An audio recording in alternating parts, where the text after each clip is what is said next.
not feeling self-conscious at all about my voice or how I'm standing right now, as you can imagine. Hands up if you have teenage children, by the way, or if you've got a child at secondary school, because they don't often wait till they're 13 to turn into teenagers. Fantastic, I feel your pain. Our job, our challenge is to not frighten too much those other members of the audience who have little children, those lovely little children who like you and who listen to what you have to say. So that's our job. My job, what I'm going to try and do, is to help you understand teenagers a little bit better so that you can communicate with them effectively, but also, as Alistair said, to suggest that we can all be a bit teen sometimes. And it might be worth remembering some of the communication strategies I'm going to talk about when you need to land a message with an adult decision maker. That's the plan. So the first thing we need to remember about teenagers is that they really don't like taking advice, especially from parents. Now, the teenage developmental phase, I call it a project. It's a mission that they're on. The teenage developmental mission is all about independence. It's about asserting their right to be treated as autonomous adult decision makers, completely regardless of whether they are adult autonomous decision makers. They could be making incredibly bad decisions. They could be slavishly following the choices of their friends. They could even be behaving like tantruming toddlers. But they will still assert their right to be treated as autonomous adult decision makers. Now, the other part of independence is about claiming one's place in the social hierarchy of the new herd that teenagers are joining. So if we think of independence as an act of leaving the family grouping that has kept you safe and nurtured you for however long it is, 10, 11, 12, 15 years, and joining a new group of people, a new herd. And we all need to be part of a herd on an evolutionary level to be able to stay alive. So part of the teenage project is about, where do I fit? How do I fit? How can I be acceptable in this new herd? And teenagers care intensely what friends and other young people think about them, because that's how you get feedback. That's how you know, am I being accepted into the herd? How do I learn to do this? And there is pretty much nowhere that is as cutthroat or as brutal in giving feedback about your acceptability as a British secondary school. So teenagers care desperately what other people think about them, what young people think about them. Now, I'm using the word independence. It's a nice, friendly word, independence. When we unpick it, independence really means power. The teenage years are all about who's holding the power. Adults have power, teenagers want power. And parents, if you don't hand it over, then your teenager will fight you for power. Now, if a teenager is being communicated with, the primary thing that they're going to be looking for in that communication is, am I being treated as a powerful or less powerful person? So any communication that positions a teenager as lower status, as less powerful, is going to be met by a defensive or an aggressive response. Now, they don't mean to do this. It's not a choice. They don't suddenly wake up one day and think, oh, that's the way I'm going to behave. The brilliant, wonderful, amazing thing about children's development and the way development happens is that it's kind of self-driven. The brain leads us towards the activities that we need to practice at that time in order to learn. So you may be aware that during the adolescent phase, which is from about 10 to up to about 25, the brain goes through an upgrade process. So it's trying to make itself move, or the messages move faster, move really efficiently, so that you can be an adult. And this upgrade starts at the back of the head, back of the brain, and moves towards the front. So if you imagine a teenager, they're about halfway through or in the middle of that upgrade process. And in that mid to back part of the brain is where our limbic regions are, which govern emotions, that govern our sense of reward and our sense of threat. So in a teenage brain, that part of the brain is basically on 5G. It's been upgraded, it's very loud, the messages are traveling at speed. Whereas this front part of the brain, this part of the brain that we associate with maturity, with thinking things through in a balanced and reasonable way, weighing things up, focusing on a goal, that part of the brain is still on 3G. So the signals, it's there, it's working, but the signals frequently drop out, which is why those of you who spend any time with teenagers will know they can be wonderful, amazing, thoughtful, considerate people one moment, and screaming banshees of emotion the next. It all depends which part of their brain is in the driving seat, as it were. Now, in the teenage brain, the thing that they're particularly alert to is around social reward, social threat, social risk. Again, that's the brain leading them to what they need to know. How do I get to fit in? So a teenage brain, when we look at an MRI scan of a teenage brain compared to an adult brain, anything that seems to threaten social pain, and social pain might be humiliation, exclusion, not being liked, any of those things, anything that threatens social pain, or indeed social reward, lights up their brains like a Christmas tree, with the equivalence that physical pain would light up an adult brain. They genuinely, really do feel it, which is why there's no point telling a teenager not to care what their friends think, because they do. For them, it really matters if they haven't got the right hoodie or the right bag. It is a case of life or death in their brains. It's an existential threat. So every communication with a teen is scanned for, does it have a social reward or a social risk in it? And that means that as adults, when we try to communicate with teenagers, it often doesn't land well, because we try to give them advice. You try to give them insights, your wisdom, perhaps give them the benefit of your experience. But unfortunately, when we do that, what they hear isn't a helpful, loving suggestion. It's a criticism. It's something that says, you need my help.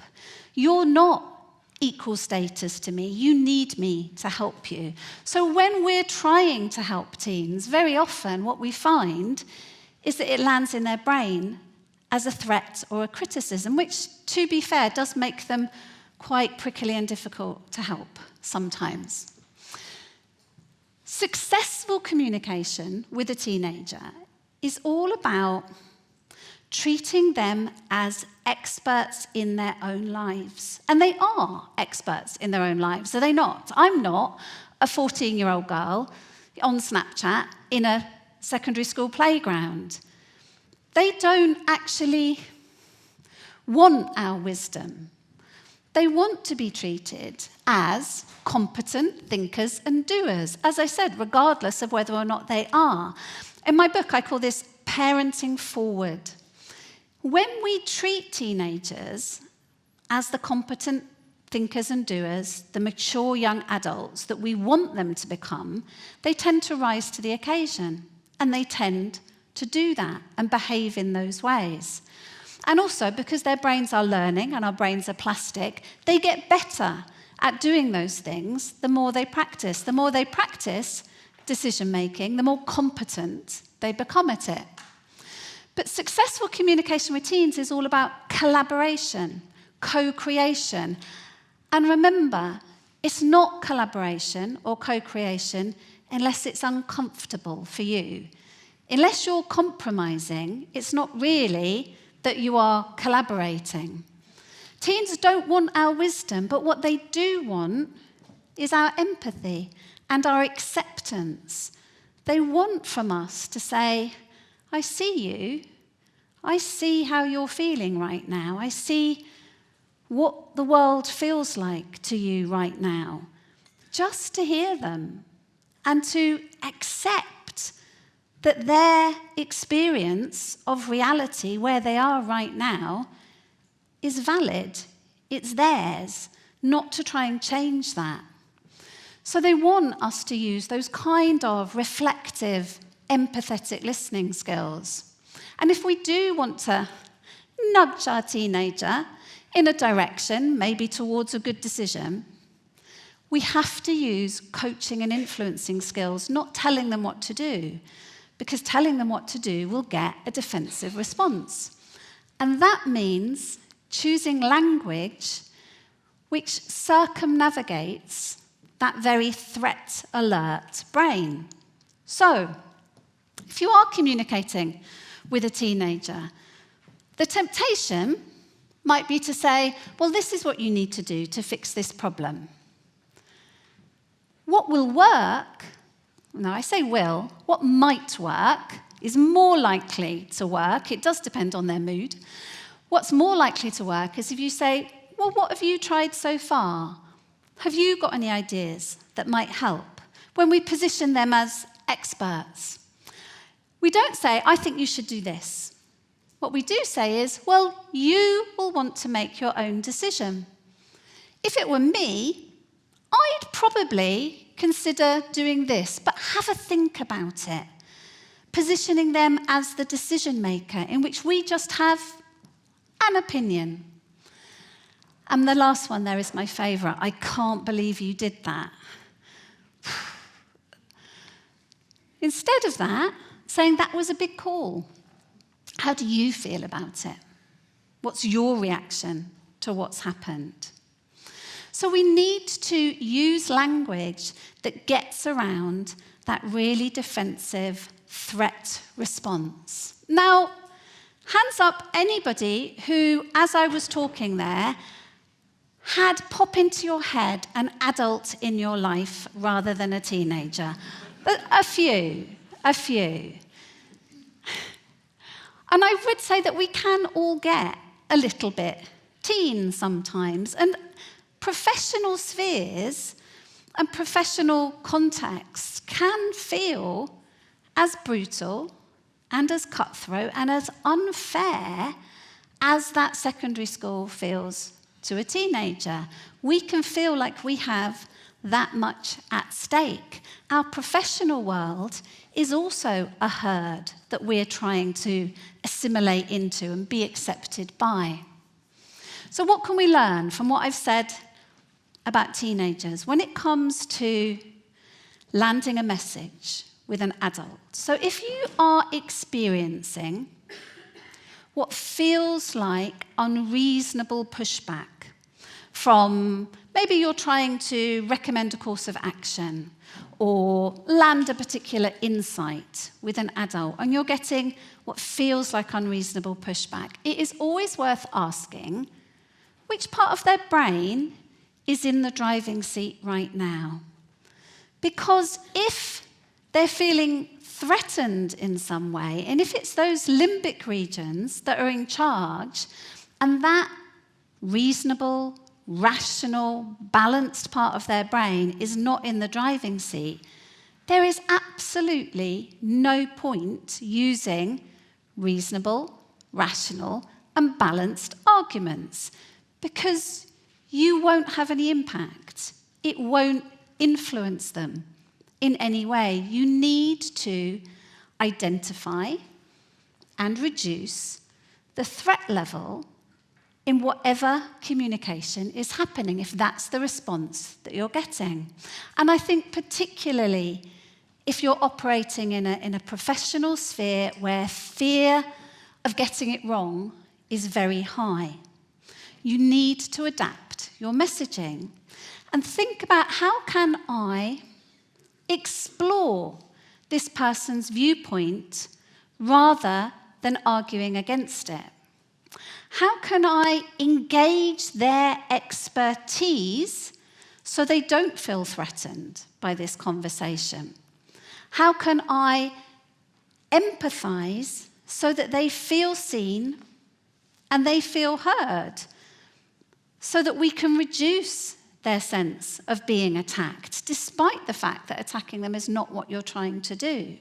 Because until you do that, you're not going to be able to engage their emotions positively. You might have the best idea in the world. You might have a fantastic piece of information or insight to convey to them.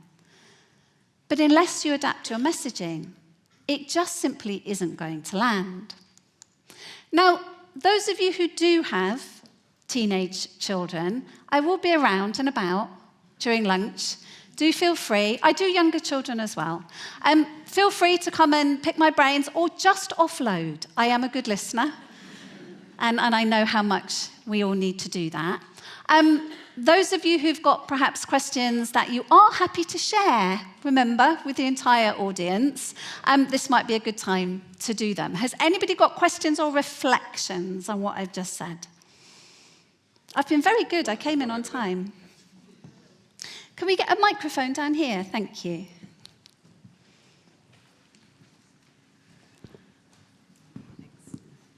I was wondering that was amazing, thank you. I was wondering what happens if you find yourself in a situation where you find yourself in a conflict and realise, oh, I've gone about this the wrong way. How would you go about de-escalating that? Yeah, that's a fantastic question. Do you have teenagers, by the way? No. You see, I had to learn the answer to this by getting it completely wrong, I think, when it came to teens. So I think once that you're in a conflict in which the emotions are in charge, there is no point continuing a conversation at that moment. And those of you who've got teens will know that is the moment you walk away. You don't follow them into their bedroom to keep trying to make your point. Not that I have done that. So at that point, you agree, you take a break, you say, right, whatever's going on here, let's both have a think about this. Let's regroup. Let's, have a bit of a cooling off period if it's gone into conflict, and we will talk about this, and you set a time to come back to it. There's no point pushing through. And in fact, if you push through with bad conversations, what happens is you develop a habit and a dynamic of having bad conversations with that person. Because every time we go into a conversation with someone, we bring with us all the other conversations we've ever had with them. And if our experience of talking with that person is that it tends to lead to conflict, then we tend to either go there or just avoid them, which is why your teenager stays in their bedroom and avoids you when you're down in the kitchen, because they're like, nah, they're just going to moan about the homework, so, I won't go there. So we get into a pattern of avoidance and conflict. So walk away is the short answer. Any other questions or comments or reflections about children or adults? Oh, there's one here in the middle. Thank you. Do have teenagers. Have been shit dad loads of times. We've all done that. Have you got any spin on, it's a big topic, maybe too big to answer right now, but we've recently discovered there's quite a lot of neurodiversity in my teenager's brain, which makes it sometimes harder for all of us. Yeah, so I come from quite a neurospicy family, and from personal experience, I would say having a neurodivergent teenager is pretty much a car crash on most levels, because everything that I've talked about the development of the brain is happening on a slightly different trajectory. So it tends to be slightly delayed. That front part of the brain, which is all about inhibiting distraction or thinking things through, tends to come on later. My biggest piece of advice, if you do have a neurodivergent teenager, is stay hopeful. and patient, because certainly my experience was watching my two boys who were both neurodivergent. They both, one of them hasn't got there yet, I won't lie, but the one who has got there really came into his own several years later than his peer group. He were at 21, 22, we were panicking. And by 25, we thought, oh my goodness, we never thought he would get there. So there tends to be a delay, there tends to be more anxiety, there tends to be more conflict because of anxiety, and there tends to be poorer decision-making, more risk-taking. I'm sorry, I said I wouldn't frighten you. But it can be a bit of a car crash. So they are likely to be on a slightly different timetable. And that's really unfortunate when they're in a school system that judges them on a, so you just have to remain hopeful and, continue belief in them and very, very patient. And they will find, we used to call them late bloomers. That was a lovely phrase, a late bloomer. Whereas now we call them underachievers.